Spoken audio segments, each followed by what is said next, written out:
Hello viewers, আসসালামু আলাইকুম। ফারকাত medicine solution চ্যানেলে আপনাদের সবাইকে স্বাগত। আজকে আলোচনা করব একমি ল্যাবরেটরিজ লিমিটেড কোম্পানির একটি ওষুধ সম্পর্কে, যার ব্র্যান্ড নেম মোনাস এবং এর generic name montelukast sodium. Monas ট্যাবলেটের প্রধান সক্রিয় উপাদান হলো মন্টিলুকাস্ট সোডিয়াম। এটি একটি লিউকোট্রিন রিসেপ্টর অ্যান্টাগনিস্ট ঔষধ, যা শ্বাসতন্ত্রের প্রদাহ এবং অ্যালার্জি সম্পর্কিত সমস্যাগুলো নিয়ন্ত্রণে সাহায্য করে থাকে। এটি বিশেষভাবে হাঁপানি অর্থাৎ অ্যাজমা এবং মৌসুমি বা বয়সব্যাপী অ্যালার্জিক রাইনাইটিসের উপসর্গ নিয়ন্ত্রণের জন্য ব্যবহার করা হয়। মোনাস ট্যাবলেট বিভিন্ন ডোজে পাওয়া যায়। 4 মিলিগ্রামে পাওয়া যায়, 5 মিলিগ্রামে পাওয়া যায় এবং 10 মিলিগ্রামেও পাওয়া যায়, যা শিশু থেকে প্রাপ্তবয়স্কদের জন্য উপযুক্ত।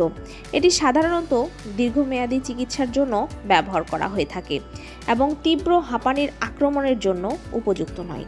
ওষুধটি শ্বাসনালীতে প্রদাহ কমায়, শ্বাসকষ্ট হ্রাস করে এবং অ্যালার্জির কারণে হাঁচি, নাক দিয়ে পানি পড়া বা নাক বন্ধের সমস্যা নিয়ন্ত্রণ করে থাকে। মোনাস ট্যাবলেট আমরা কেন খাবো? মোনাস ট্যাবলেট হাঁপানি নিয়ন্ত্রণ, যেমন দীর্ঘমেয়াদী হাঁপানি উপসর্গ, শ্বাসকষ্ট, বুকে চাপ অনুভব বা কাশি কমাতে সাহায্য করে থাকে। অ্যালার্জিক রাইনাইটিসের ক্ষেত্রে মৌসুমি, যেমন ফুলের রেণুর কারণে বা সারা বছরব্যাপী অ্যালার্জির কারণে নাক দিয়ে পানি পড়া, হাঁচি বা নাক বন্ধের সমস্যা নিয়ন্ত্রণ করে থাকে। ব্যায়ামজনিত শ্বাসনালী সংকোচন প্রতিরোধে ব্যায়ামের সময় শ্বাসনালী সংকুচিত হওয়ার সমস্যা কমাতে সাহায্য করে। শ্বাসতন্ত্রের আরাম, শ্বাসনালীতে প্রদাহ এবং অ্যালার্জি সম্পর্কিত জটিলতা কমিয়ে আরামদায়ক শ্বাস প্রশ্বাস নিশ্চিত করে। তবে এটি শুধুমাত্র ডাক্তারের পরামর্শ অনুযায়ী খাওয়া উচিত, কারণ এটি প্রতিরোধমূলক চিকিৎসার জন্য ব্যবহৃত হয়। মোনাস ট্যাবলেট কখন খাওয়া যেতে পারে? সাধারণত রাতে একবার খাওয়ার পরামর্শ দেওয়া হয়ে থাকে, কারণ এটি হাঁপানি এবং অ্যালার্জির উপসর্গগুলো রাতে বা ভোরে বেশি দেখা দেয়। তবে ডাক্তারের পরামর্শ অনুযায়ী সময় ভিন্ন হতে পারে। খাওয়ার সময় খাবারের সঙ্গে বা খাবার ছাড়া খাওয়া যেতে পারে, তবে শিশুদের জন্য চিবানো ট্যাবলেট বা গ্র্যানুলস থাকলে সেগুলো সঠিকভাবে খাওয়াতে হবে। প্রতিদিন একই সময়ে খাওয়া উচিত, যাতে ওষুধের কার্যকারিতা স্থিতিশীল থাকে। মোনাস ট্যাবলেট কী কাজে ব্যবহার করা যেতে পারে? হাঁপানি প্রতিরোধ ও দীর্ঘমেয়াদী চিকিৎসায়, শ্বাসনালীতে প্রদাহ কমিয়ে হাঁপানির উপসর্গ নিয়ন্ত্রণ করে। অ্যালার্জির ক্ষেত্রে মৌসুমি বা বছরব্যাপী অ্যালার্জির উপসর্গ, যেমন নাক বন্ধ, হাঁচি বা চোখে জ্বালা পোড়া কমায়। ব্যায়ামজনিত শ্বাসনালী সংকোচন প্রতিরোধে ব্যায়ামের সময় শ্বাসনালী সংকুচিত হওয়া রোধ করে। শিশুদের এবং প্রাপ্তবয়স্কদের জন্য উপযুক্ত ডোজে ব্যবহার করা হয়ে থাকে। এটি তীব্র হাঁপানির আক্রমণের জন্য উপযুক্ত নয়। এটি প্রতিরোধমূলক চিকিৎসার জন্য ব্যবহার করা হয়ে থাকে। মোনাস ট্যাবলেট ব্যবহারে কি কি উপকার পাওয়া যায়? মোনাস ট্যাবলেট ব্যবহারে শ্বাসকষ্ট হ্রাস পায়, হাঁপানির কারণে শ্বাসকষ্ট, বুকে চাপ বা কাশি কমায়। অ্যালার্জি নিয়ন্ত্রণের ক্ষেত্রে হাঁচি, নাক দিয়ে পানি পড়া, নাক বন্ধ বা চোখের জ্বালা পোড়ার মতো অ্যালার্জির উপসর্গ কমায় থাকে। ব্যায়ামের সুবিধা, ব্যায়ামের সময় শ্বাসনালী সংকুচিত হওয়া প্রতিরোধ করে, যা সক্রিয় জীবনযাপনে সহায়তা করে থাকে। রাতে আরামদায়ক ঘুম, রাতে হাঁপানি বা অ্যালার্জির উপসর্গ কমিয়ে ভালো ঘুম নিশ্চিত করে। দীর্ঘমেয়াদী নিয়ন্ত্রণ, নিয়মিত ব্যবহারে হাঁপানি ও অ্যালার্জির উপসর্গের তীব্রতা এবং ফ্রিকোয়েন্সি কমায়। শিশু ও প্রাপ্তবয়স্কদের জন্য সঠিক ডোজে শিশু এবং প্রাপ্তবয়স্কদের জন্য কার্যকর এবং সাধারণত নিরাপদ। মোনাস ট্যাবলেট গর্ভাবস্থায় খাওয়া যাবে কিনা? গর্ভাবস্থায় গর্ভবতী মহিলাদের ক্ষেত্রে মোনাস ট্যাবলেট নিরাপত্তা সম্পর্কে পর্যাপ্ত গবেষণা নেই। তবে যদি ডাক্তার এটিকে অত্যন্ত প্রয়োজনীয় মনে করেন এবং উপকার ঝুঁকির চেয়ে বেশি হয়, তাহলে সতর্কতার সঙ্গে ব্যবহার করা যেতে পারে। গর্ভবতী হলে বা গর্ভধারণের পরিকল্পনা করলে ডাক্তারের পরামর্শ ছাড়া এটি খাওয়া উচিত না।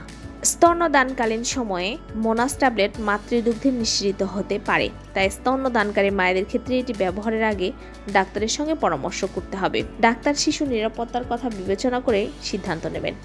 মোনাস ট্যাবলেটের পার্শ্ব প্রতিক্রিয়া, মোনাস ট্যাবলেটের পার্শ্ব প্রতিক্রিয়া সবার ক্ষেত্রে দেখা না দিলেও কিছু কিছু ক্ষেত্রে দেখা দিতে পারে, যেমন মাথা ব্যথা, পেটে অস্বস্তি, ডায়রিয়া, বমি বমি ভাব বা বমি, জ্বর, উপরের শ্বাসতন্ত্রের সংক্রমণ, ত্বকে ফুসকুড়ি।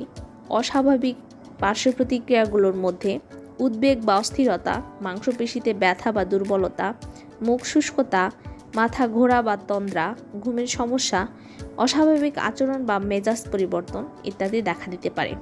বিরল কিছু গুরুতর পার্শ্ব প্রতিক্রিয়াগুলোর মধ্যে মুখ বা গলা ফুলে যাওয়া, শ্বাসকষ্ট, হ্যালুসিনেশন, বিভ্রান্তি বা আত্মহত্যার চেষ্টা, লিভারের সমস্যা, হলুদ ত্বক, গাঢ় প্রস্রাব, বুক ধড়ফড় বা শারীরিক কম্পন, রক্তক্ষরণ বা ফুলে যাওয়া।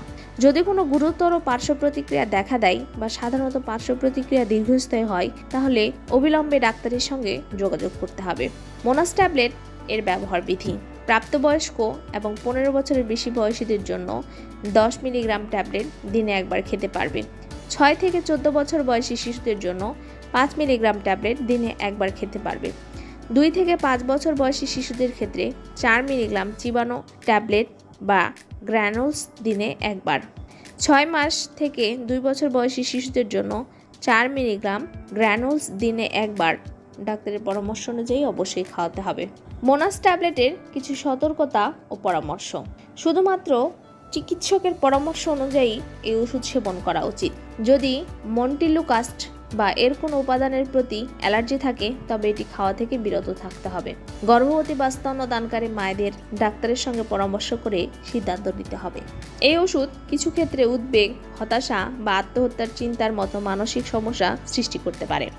যদি এমন কোনো লক্ষণ দেখা দেয় তবে অবিলম্বে ডাক্তারের সঙ্গে যোগাযোগ করতে হবে। আপনি যদি অন্য কোনো ওষুধ গ্রহণ করে থাকেন তবে ডাক্তারকে জানাতে হবে।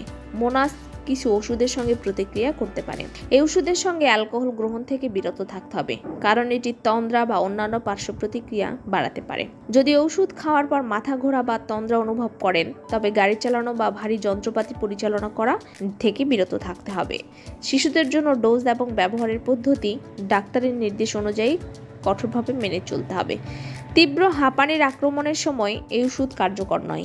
এমন ক্ষেত্রে ইনহেলার বা অন্যান্য ওষুধ সেবন করার জন্য আপনাদের যে কোনো সমস্যায় অবশ্যই ডাক্তারের পরামর্শ অনুযায়ী মেডিসিন সেবন করা উচিত। প্রতিটি ওষুধ আলো থেকে দূরে ও শুষ্ক স্থানে রাখুন এবং শিশুদের নাগালের বাইরে রাখুন। আমার ভিডিওটি আপনাদের ভালো লেগে থাকলে এবং নতুন নতুন আরো ভিডিও পেতে চাইলে লাইক, কমেন্ট, শেয়ার এবং সাবস্ক্রাইব করে পাশেই থাকুন। ধন্যবাদ সবাই।